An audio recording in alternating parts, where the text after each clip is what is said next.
দেখুন আইসক্রিমটা কত সুন্দর হয়েছে।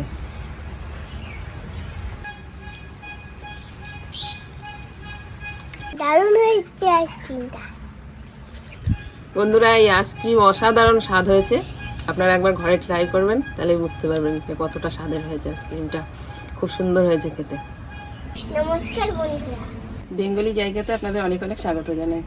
গরমের দিন তো পড়েই গেছে, গরমের দিন আইসক্রিম তো খুবই ভালো লাগে, ঠান্ডা ঠান্ডা। আর সেটা যদি খুব সহজ পদ্ধতিতে বানানো যায় তাহলে তো কোনো ঝামেলাই নেই।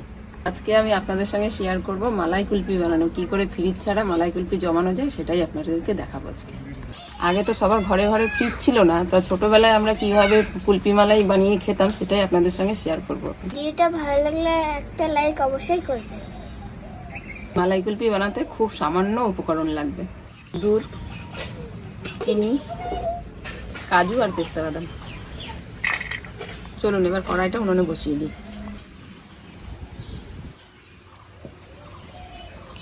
ভিডিওটা সম্পূর্ণ দেখবেন, খুব ভালো লাগবে। কুলফি মালাইটা বানানোর জন্য প্রথমে চিনির ক্যারামেলটা তৈরি করে নেব। কড়াইতে এবার চিনিটা দিয়ে দেবো।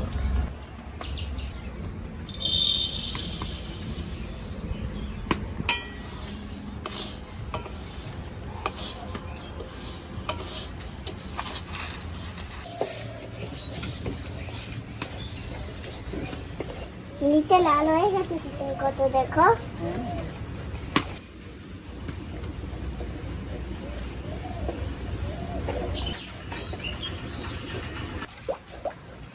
দিদুন, এই চিনিটা দিয়েই খালি কুলফি বানাই হবে দিদুন? না না, এখনই দুধ দেবো তো। কত সুন্দরভাবে চিনিটা গলে গেছে। চিনির ক্যারামেলের মধ্যে দুধটা ঢেলে দেবো।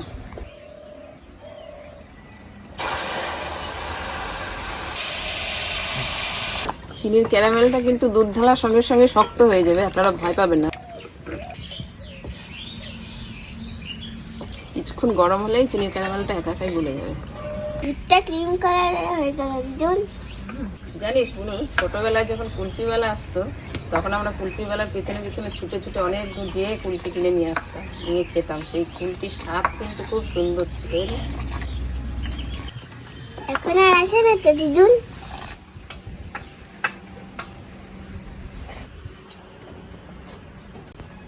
দুধটা গরম হোক, ততক্ষণ আমি কাজু আর পেস্তা বাদামটা ছোট ছোট করে কেটে নেব।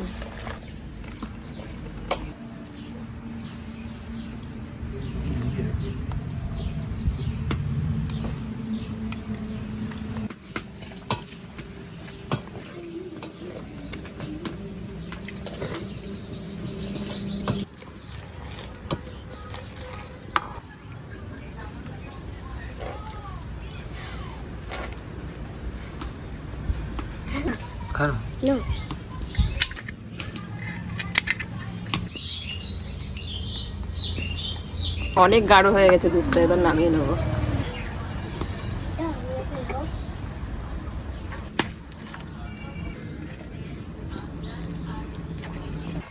দুধটা ঠান্ডা হয়ে গেছে, এবার এই স্টিলের ডাব্বাটা ভরে নেব। এটা আমি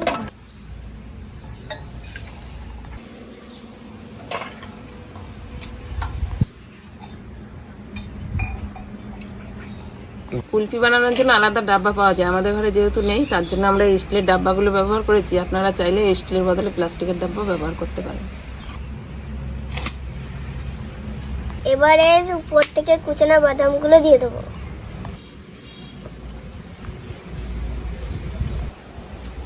দিদুন, তুমিও দাও। দেবো।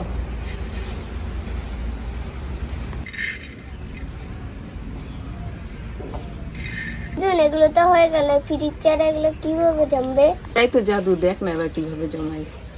ঢাকনাগুলো লাগানোর সময় পড়ে যাওয়ার সম্ভাবনা থাকতে পারে, ওই জন্য উপর দিয়ে প্লাস্টিক দিয়ে তারপর ঢাকনাটা লাগাবো। মামা কাটি বলবি না? দেওয়া ফ্রিজ ছাড়া কিভাবে কুলফি জমাবো এবার দেখুন। মাটির হাঁড়িতে বরফের টুকরোগুলো দিয়ে দেবো এবার।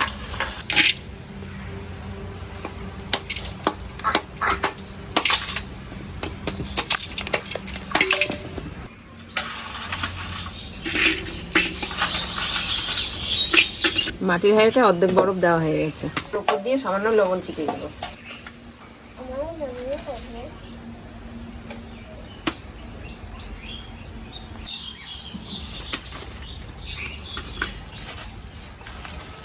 এবার ভরে রাখা স্টিলের ডাব্বাগুলো হাঁড়ির মধ্যে দিয়ে দেবো।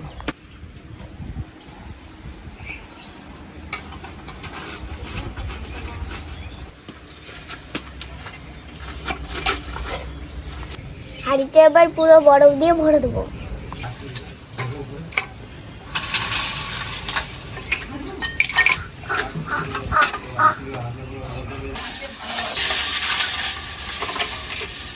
দিয়ে আবার লবণ দিয়ে দেবো।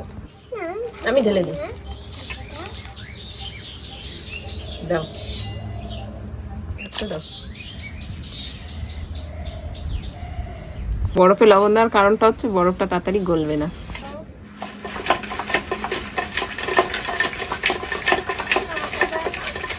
এভাবে 20 মিনিট নাড়ালে সব কুলফি জমে যাবে।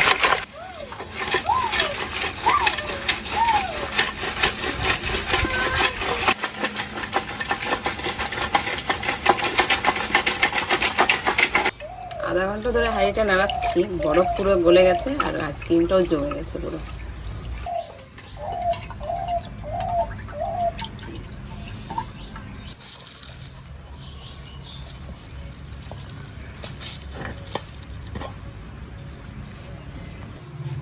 দেখুন বন্ধুরা কত সুন্দর জমেছে আইসক্রিমটা।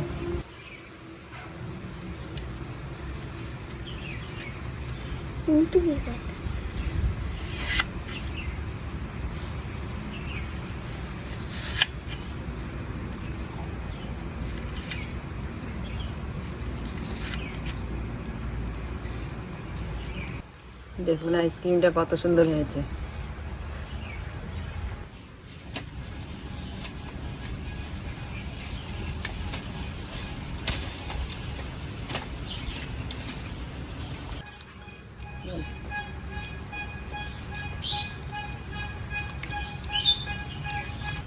বন্ধুরা এই আইসক্রিম অসাধারণ স্বাদ হয়েছে।